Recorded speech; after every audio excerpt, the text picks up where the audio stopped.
Make that change.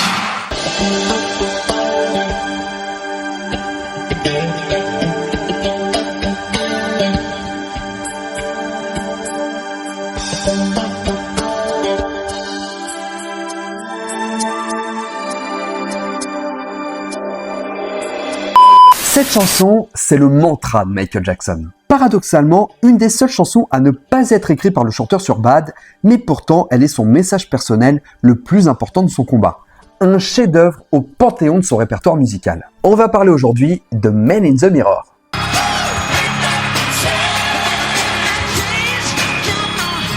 Dans cette vidéo, nous reviendrons bien sûr sur la genèse du titre, jusqu'à sa sélection pour apparaître sur l'album, et nous parlerons bien sûr de son court-métrage et de ce que je considère comme sa meilleure prestation scénique. Mais pour commencer, revenons un peu sur la naissance du titre et son écriture. Si vous pensiez que Syeda Garrett était une simple choriste qui a chanté en duo avec Michael Jackson sur I Just Can't Stop Loving You, eh bien sachez que c'est elle qui est à l'origine du titre.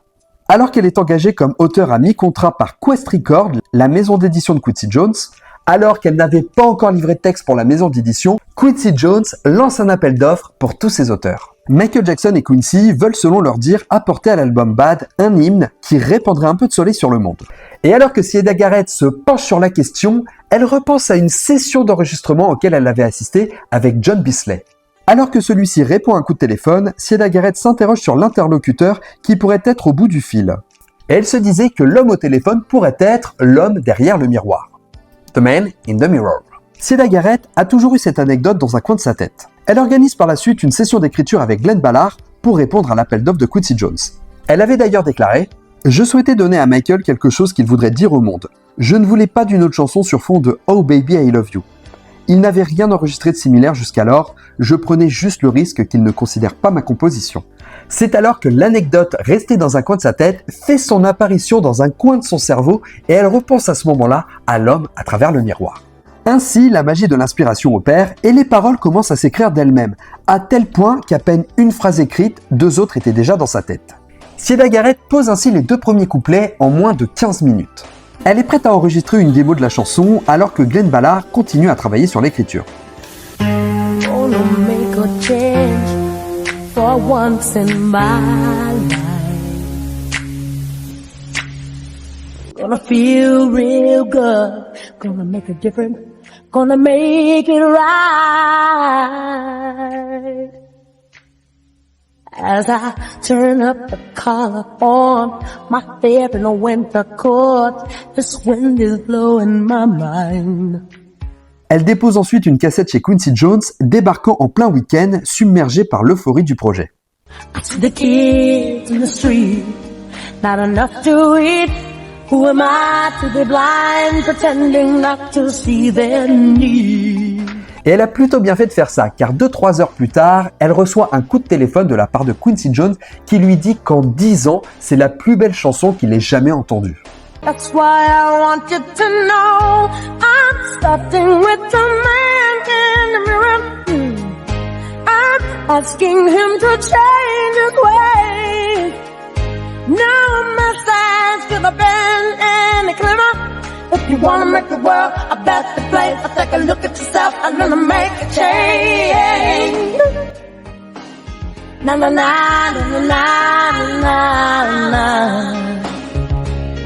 Ce fut un énorme privilège pour moi quand Quincy décida que la chanson était assez bonne pour que Michael l'enregistre pour l'album Bad. Et par la suite, c'est Michael Jackson qui va prendre contact avec elle pour compléter le morceau. Je ne lui avais jamais parlé auparavant, intérieurement j'explosais, mais je lui ai seulement demandé comment je pouvais l'aider. Il voulait que la seconde partie du refrain soit plus longue. Cependant, je ne voulais pas qu'il l'écrive. Du coup, je lui ai proposé 6 phrases complémentaires pour qu'il puisse faire un choix, et celle retenue sera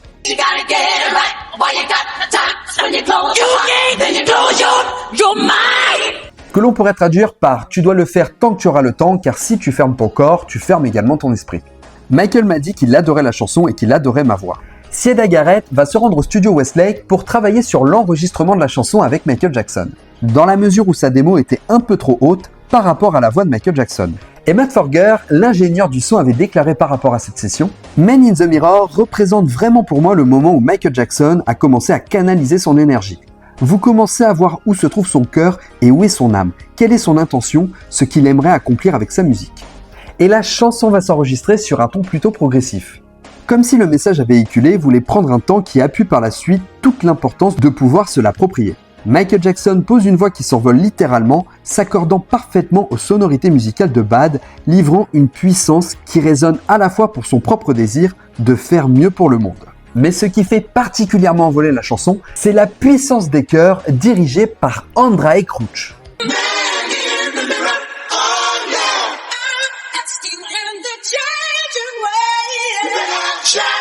Michael lui fait écouter une démo et celui-ci lui propose de placer l'entrée d'une formation sur le mot « change ».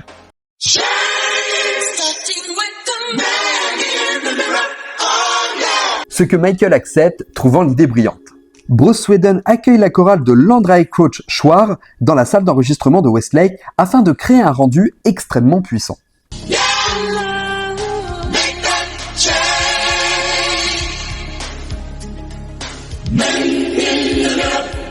L'enregistrement se termine, la chanson s'apaise sur un poids d'orgue serein, Michael Jackson concluant simplement la chanson d'un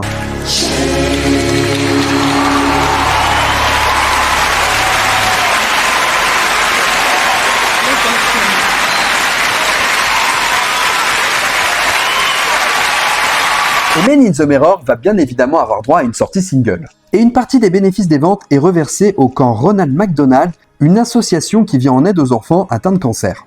Le single est dédié par la suite à Yoshiaki Hagiwara, un enfant japonais de 5 ans kidnappé et assassiné en 1987.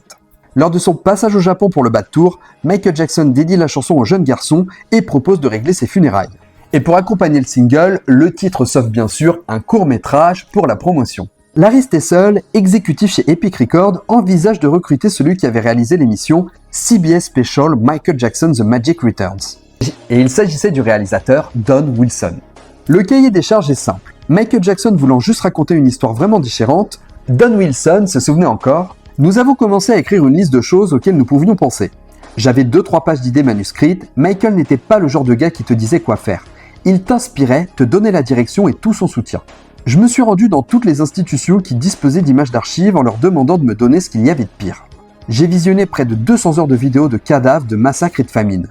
C'était brutal. » Et donc le clip vidéo va s'accompagner de ces terribles images d'archives, en racontant une histoire, celle d'un monde qui va mal et leurs victimes remontant le fil vers les véritables responsables. En l'occurrence, ceux qui doivent se remettre en question, cohérent avec le message de la chanson. Don Wilson avait ajouté « Si on la jouait à l'envers, on remarquerait qu'elle débute par la pureté et l'innocence et que l'inaction et les injustices de l'homme créent le chaos, le désespoir et la guerre. » Mais Don Wilson va tout de même intégrer une image de Michael Jackson dans le clip. Filmé lors de sa visite dans une école élémentaire de Tokyo le 30 septembre 1987 pendant le Bad Tour. Et lorsque Michael Jackson va visionner le résultat final à la fin du montage, il va demander à ce que rien ne soit touché, ayant été ému aux larmes de voir ce film. Cependant, la chanson va également s'offrir un deuxième clip vidéo qui va servir d'introduction au film Moonwalker, se servant alors de plusieurs prestations du Bad Tour, mettant simplement en scène Michael Jackson lors de ses prestations scéniques de la chanson.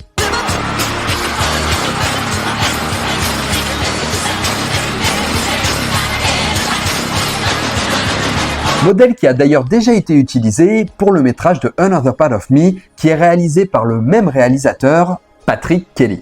D'ailleurs, parlons-en des prestations scéniques de la chanson. Vous l'avez compris, le morceau fait partie intégrante du Bad Tour, où Michael livre pour la plupart du temps une version en playback pour la première partie et qui s'envole par la suite en prestation live à ce moment précis.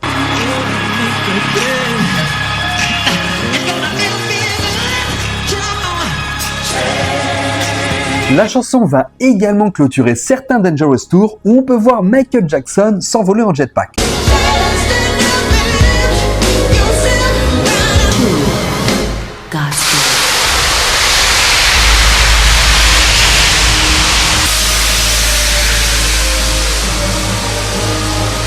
Bon, je vous rassure, dans la tenue de cosmonaute, c'est pas Michael Jackson, c'était un cascadeur.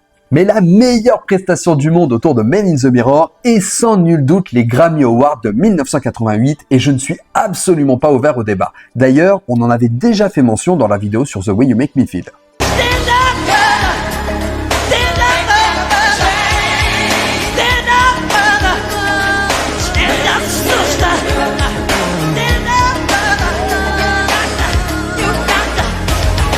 Michael Jackson propose une prestation de Men in the Mirror pour venir clôturer sa prestation. Une prestation qui à nouveau démarre en playback, pour passer ensuite en live.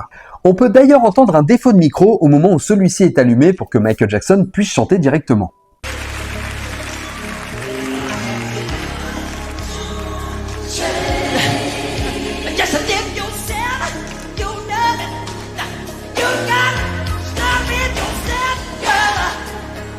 Je suis tellement attaché à cette prestation car Michael Jackson se lâche totalement, laissant exploser sa rage, ayant une volonté que son message se véhicule au travers d'une salle remplie d'artistes influents qui ont eux-mêmes la capacité et les moyens de changer le monde.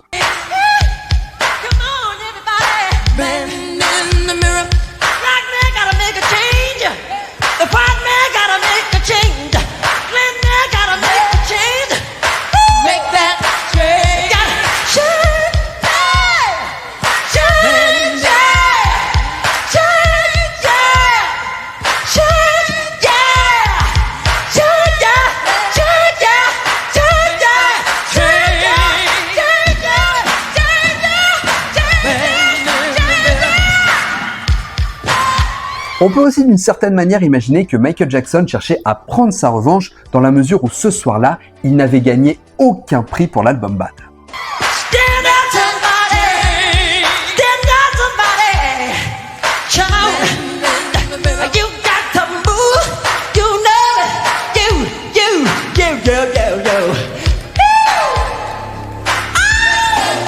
Et après tout ce que je vous ai dit autour de la chanson, vous comprenez bien qu'il est fondamental de s'imprégner du morceau pour comprendre Michael Jackson.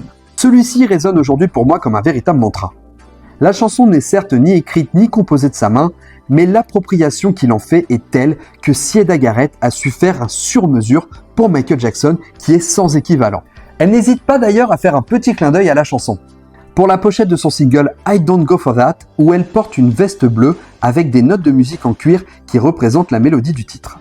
Men in the Mirror, c'est l'indispensable de Bad et une véritable philosophie de vie pour améliorer le monde et s'améliorer nous-mêmes. Et c'est là-dessus que nous terminerons cette vidéo. Merci beaucoup de l'avoir suivi jusqu'au bout. J'espère qu'elle vous aura plu. N'hésitez pas à liker, partager, booster, commenter. C'est ce qui aide le plus la chaîne. Vous pouvez également devenir membre soutien et avoir accès du contenu en avant-première. En attendant, pensez à vous abonner pour ne pas rater les prochaines vidéos. Moi, je vous laisse. Ciao les amis.